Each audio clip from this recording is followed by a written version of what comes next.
के तत्वों के बारे में हम लोग अध्ययन करते हैं। और आज जो हम लोग पढ़ेंगे वह वीडियो नंबर 4 रहेगा। आपका स्वागत मैं करता हूं। आप वीडियो को सब्सक्राइब कर लीजिएगा। तो चलिए वर्ग 16 के तत्वों का आज अध्ययन करेंगे। देखिए आखिर 16 तत्व किसे कहते हैं। तो आप कह सकते हैं कि आवर्त सारणी के वर्ग 16 में ऑक्सीजन, जिसको आप O से प्रदर्शित करते हैं, सल्फर S से, और सिलीनियम, टेल्यूडियम तथा पोलोनियम निहित हैं। ऑक्सीजन और सल्फर अधातु होते हैं। सिलीनियम और टेल्यूडियम अर्धचालक तथा पोलोनियम धातु होते हैं और ये कैल्कोजोन के नाम से भी जाने जाते हैं। तो ये वर्ग 16 के तत्व आएंगे। ऑक्सीजन परिवार के भी तत्व इसको कहा जाता है। आप इसके बाद से आगे हम लोग चलते हैं और आप आगे देख सकते हैं कि इलेक्ट्रॉनिक, इसके बाद से उपलब्धता की बात आती है इसमें कि उपलब्ध ये कहाँ कहाँ पाए जाते हैं, इसकी हम लोग जिक्र करते हैं। देखिए आप कह सकते हैं कि लगभग 21% ऑक्सीजन आयतन के रूप में 23% द्रव्यमान वायुमंडल में पाई जाती है। अधिक कठिन प्रक्रम प्रकाश संश्लेषण के कारण यह प्रतिशत स्थिर हो जाती है। यह तत्व पृथ्वी के परत और पानी में क्रमशः लगभग द्रव्यमान के रूप में 50% या 89% होती है। यह जीवन के लिए अत्यंत आवश्यक है और इसका महत्व श्वसन और ज्वलन प्रक्रमों में होता है। पानी में कम विलय होता है ऑक्सीजन, लेकिन समुद्री जीवन में सहायता के लिए काफ़ी विलय होता है। समुद्र में जितने भी जीव रहते हैं इसी ऑक्सीजन को लेकर के ही जीवित रहते हैं। ऑक्सीजन को प्राणवायु भी कहा जाता है। आइए अब इसका हम लोग वर्ग 16 के तत्वों का इलेक्ट्रॉनिक विन्यास देखते हैं। वर्ग 16 के तत्वों के बाह्यतम कोष में 6 इलेक्ट्रॉन होते हैं तथा समांतर इलेक्ट्रॉनिक विन्यास N s/2 और Np/4 होता है। याद करो, इसके पहले वाले में हम लोगों ने Np/3 था, लेकिन यहाँ पे Np/4 होता है। आप कोई भी तत्व आप इसमें लेंगे, ऑक्सीजन लीजिए, चाहे जो भी तत्व आपको लेना है, तो यही आपका इलेक्ट्रॉनिक विन्यास यही आता है।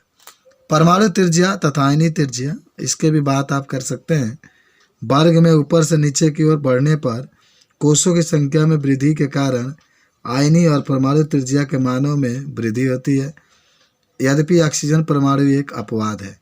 ऑक्सीजन में नहीं होती है कि बाकी जितने भी तत्व होते हैं, जब आप ऊपर से नीचे जाएंगे तो उसके जो परमाणु त्रिज्या होता है वो बढ़ता है और वर्ग में नीचे की ओर बढ़ने पर आयनीय त्रिज्या में कमी होती है। इसका कारण आकार में वृद्धि होता है। आइए वर्ग 16 के तत्वों का कुछ भौतिक गुण के बारे में हम लोग देखते हैं। आप जरा देखिए, यह परमाणु क्रमांक है। ऑक्सीजन का 8 होता है, सल्फर का 16, सिलीनियम का 34, टेल्यूडियम का 52 और पोलोनियम का 84 होता है। द्रव्यमान की बात करेंगे, ऑक्सीजन का 16, सल्फर का लगभग 32, सिलीनियम का 78 और टेल्यूडियम के 127, पोलोनियम के 210। इलेक्ट्रॉनिक विन्यास आप हीलियम लिख देते हैं, 2 आ जाता है और 6 बचता है तो 2s/2 2p/4। नियॉन आप लिख देंगे, 10 आ जाएगा, 3s/2 3p/4। सिलीनियम जो होता है, अगर पूछा जाएगा कि जो सल्फर है इसका आवर्त क्या होगा तो 3 आवर्त कहिएगा। वर्ग में तो आप 16 देख ही रहे हैं। इसी तरीके से आर्गन लिख देंगे, 18 आ जाएगा। बाकी ये सब उपस्थित हो जाते हैं, यानी सिलीनियम से D ब्लॉक भी आना उपस्थित हो जाता है। इसके बाद से सहसंयोजक त्रिज्या देखिए बढ़ रहा है ना। आप ऊपर से नीचे जाएंगे आकार बढ़ता है तो परमाणु त्रिज्या भी बढ़ता है। ऑक्सीजन का 66 होता है, सल्फर के 104, सिलीनियम के 117, टेल्यूडियम के 137 और पोलोनियम के 146 होता है। आयनीय त्रिज्या की बात करेंगे, ये भी बढ़ता है, 140, 184, 198, 221, 230 होता है। और इलेक्ट्रॉनिक लब्धि एंथैल्पी भी बता सकते हैं, -141 ऑक्सीजन का, सल्फर का -200, सिलीनियम का -195, टेल्यूडियम का -190 और पोलोनियम का -174। आयन एंथैल्पी की बात करेंगे, ऑक्सीजन का 1314, सल्फर के 1000, सिलीनियम के 941, टेल्यूडियम के 869 और पोलोनियम के 813 होता है। उसके बाद से विद्युत ऋणात्मकता की बात करेंगे हम, तो ऑक्सीजन का 3.5, सल्फर का 2.44, सिलीनियम का 2.48, टेल्यूडियम का 2.01, पोलोनियम के 1.76, घनत्व देखिए 1.32, सल्फर का 2.06, सिलीनियम का 4.19 और 6.25। इसका ज्ञात नहीं है। गलनांक भी देखिए बढ़ रहा है किस तरीके से। ऑक्सीजन का 55, सल्फर का 393, सेलेनियम का 490, तलेनियम का 725 और 522 पोलेनियम का होता है। क्वथनांक भी देखिए बढ़ रहा है। ऑक्सीकरण अवस्था ऑक्सीजन का केवल एक, या तो एक होगा या तो दो। इसका तो 2246 होता है, 2246, 2246, 22 होता है। तो ये सब बातें होती है। तो देखिए कुछ बातें आपने देखा, कुछ और इसकी जिक्र होती है। इलेक्ट्रॉन लब्धि एंथैल्पी, तो ऑक्सीजन परमाणु के सुसंबद्ध प्रकृति के कारण इसके इलेक्ट्रॉन लब्धि एंथैल्पी सल्फर के अपेक्षा कम ऋणात्मक होता है, ये भी आप बता सकते हैं। और कुछ और भी बातें आप बता सकते हैं। यहाँ पर विद्युतीयत्मकता की बात होगी, तो फ्लोरीन के बाद ऑक्सीजन की विद्युतीयत्मकता का मान सबसे तत्वों में उच्चतम होता है। सबसे अधिक अगर विद्युतीयत्मकता की बात करेगा तो फ्लोरीन ही होता है, उससे कम आपके थोड़ा बहुत ऑक्सीजन का होता है। भौतिक गुण में भी कुछ बातें होती है। ऑक्सीजन और सल्फर अधात्विक, सिलीनियम और टेलिनियम अर्धचालक, जबकि पोलेनियम धात्विक होता है। पोलेनियम रेडियोधर्मी होता है तथा इसकी अल्फा जो होता है 13.8 दिन का होता है। परमाणु क्रमांक बढ़ने के साथ गलनांक तथा क्वथनांक में वृद्धि होती है। ऑक्सीजन द्विपरमाणुक होता है, इसीलिए इसको O2 से प्रदर्शित किया जाता है। सल्फर बहुपरमाणुक होता है, इसीलिए इसको S8 से प्रदर्शित करते हैं। जड़ ऑक्सीजन की ऑक्सीकरण अवस्था देखिए कितना -2 -1 1 2 होता है। सल्फर का -2 + 2 + 4 + 6, सिलीनियम के -2 + 2 + 4 + 6, टेलेरियम के -2 + 2 + 4 + 6, पोलेनियम के +2 + 4 होता है।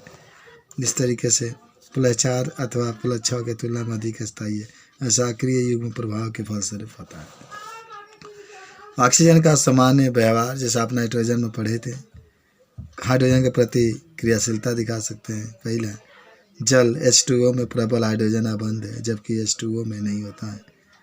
और आप इसमें कह सकते हैं कि वर्ग 16 के सभी तत्व हाइड्रोजन से संयोग करके H2E प्रकार का हाइड्राइड बनाते हैं।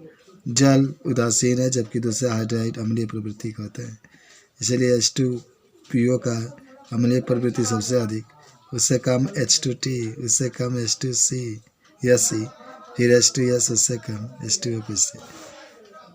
तापीय अस्थित्व के भी बारे में आप बता सकते हैं कि H2 का सबसे अधिक ताप देना पड़ता है। ये सब बात आपको याद करना पड़ेगा।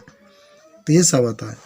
ऑक्सीजन के प्रति क्रियाशीलता, तो आपको मैं बता दूं, एलिमेंट कोई भी होगा वर्ग 16 के ऑक्सीजन से क्रिया करेगा तो क्रिया करके ये बनाता है। ये देख रहे हैं ना, ये की जगह पर STPO का प्रकार।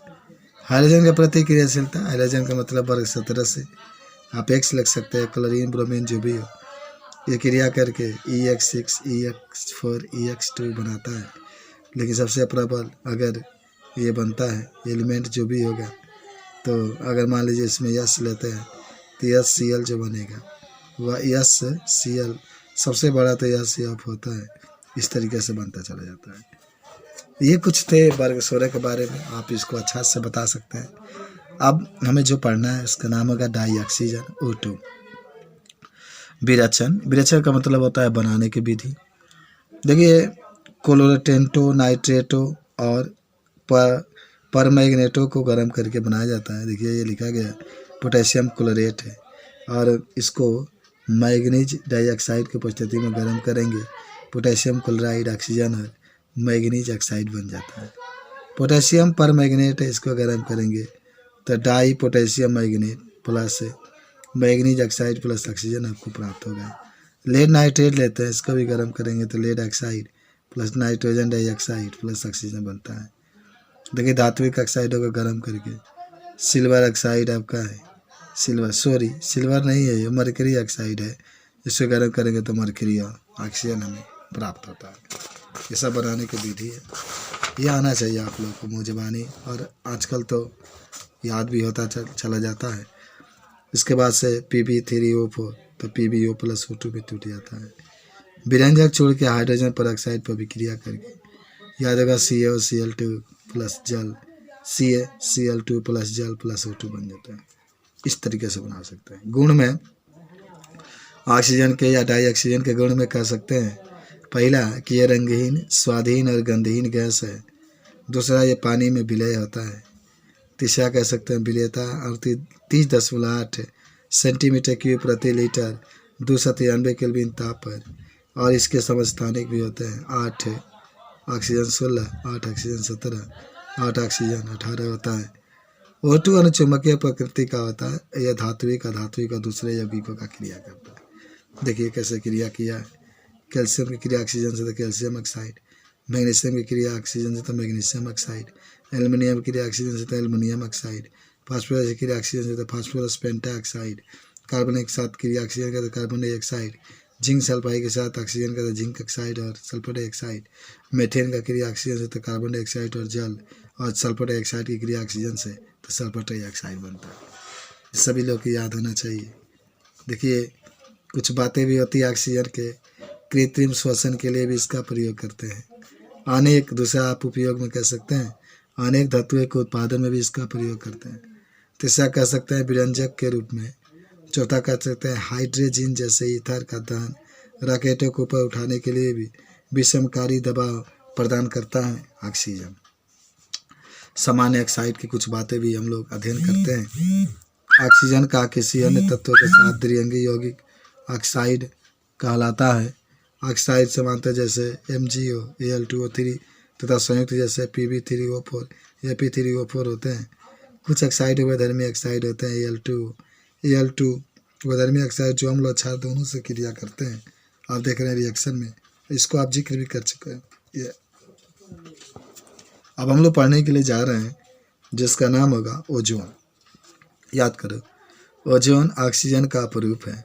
लगभग 20 किलोमीटर ऊंचाई पर यह सूर्य के प्रकाश की उपस्थिति में वायुमंडलीय ऑक्सीजन से बनता है। ओजोन उच्च वोल्टता विद्युत अधिष्ठापन के आसपास बनती रहती है। ओजोन परत भूपृष्ठ को पराबैंगनी विकिरणों का अधिक मात्रा से बचाती है। बनाने के लिए देखिए ऑक्सीजन है, इसका विद्युत आप विसर्जन करेंगे तो ओजोन बनेगा। थोड़ा सा अंतर है, ऑक्सीजन है तो O2 है, ओजोन बनेगा तो O3 में ये बदल जाता है। इस तरीके से हम सभी लोग इस चीज़ को बता सकते हैं। तो बनाना होगा तो बना सकते हैं। इसका एंथैल्पी देखिए +142 किलोग्राम प्रति मोल। कुछ और बातें आप इसमें देख सकते हैं कि गुणधर्म में बता सकते हैं। पहला, ओजोन हल्के नीले रंग का गैस होता है जो कि लगभग 1 से 61 केल्विन पर नीले द्रव में परिवर्तित हो जाती है। 80 केल्विन पर बैंगनी, ब्लैक या हिमीभूत होकर बैंगनी रंग का ठोस बन जाती है। ये पानी में ऑक्सीजन से 10 गुना ज़्यादा घुलनशील होता है। दूसरा कह सकते हैं ओजोन उष्मागतिकीय रूप में अस्थायी है लेकिन प्रबल अक्षीकारक है। O3 है, O2+O में टूट जाएगा। यह लेड सल्फाइड को लेड सल्फेट में ऑक्सीकृत करता है। PbS से लेड सल्फाइड ऑक्सीजन मिलाते हैं तो PbSO4 lead sulphate plus oxygen. और ये आयोडीन आयन को आयोडीन में ऑक्सीकृत करता है। I पर -H2O+O3 2OH आयन I2+O2 में टूट जाता है और NO को NO2 में ऑक्सीकृत करता है। देख रहे हैं NO+O3 NO2+O2 में टूट जाता है। आपको आगे बताते हैं हम ओजोन की संरचना। ओजोन V आकार का अणु होता है। केंद्रीय O परमाणु आबंध के लिए sp2 संकर का उपयोग करती है। ओजोन की संरचना को निम्नलिखित 2 संरचनाओं के अनुनाद संकर के रूप में किया जाता है। ऑक्सीजन आबंध की लंबाई 1 से 28 पिकोमीटर और आबंध कोण 1 से 17 डिग्री होता है। आप ओजोन को देख सकते हैं यहाँ पर, ये तीनों आपके रहेंगे। देखिए V आकार का बना है, पलट कर अगर देखते हैं तो इस तरीके से आप इसको दर्शा सकते हैं। आइए, ओजोन का बहुत ही महत्वपूर्ण उपयोग होता है। इसका कहाँ कहाँ आप इसका उपयोग करेंगे? तो उपयोग में आप पहला कह सकते हैं कि जल तथा वायु को शुद्ध करने के लिए जर्मनाशी और कीटाणुनाशी के रूप में इसका प्रयोग किया जाता है। दूसरा कह सकते हैं तेल, घी, हाथी दांत, मोम, चीनी तथा स्टार्च के विरंजक करने में। तीसरा कह सकते हैं ऑक्सीकारक के रूप में। चौथा सल्फर के अपरूप। अब यहाँ से आपको अगले वीडियो में हम लोग पढ़ेंगे सल्फर के अपरूप कौन कौन होते हैं।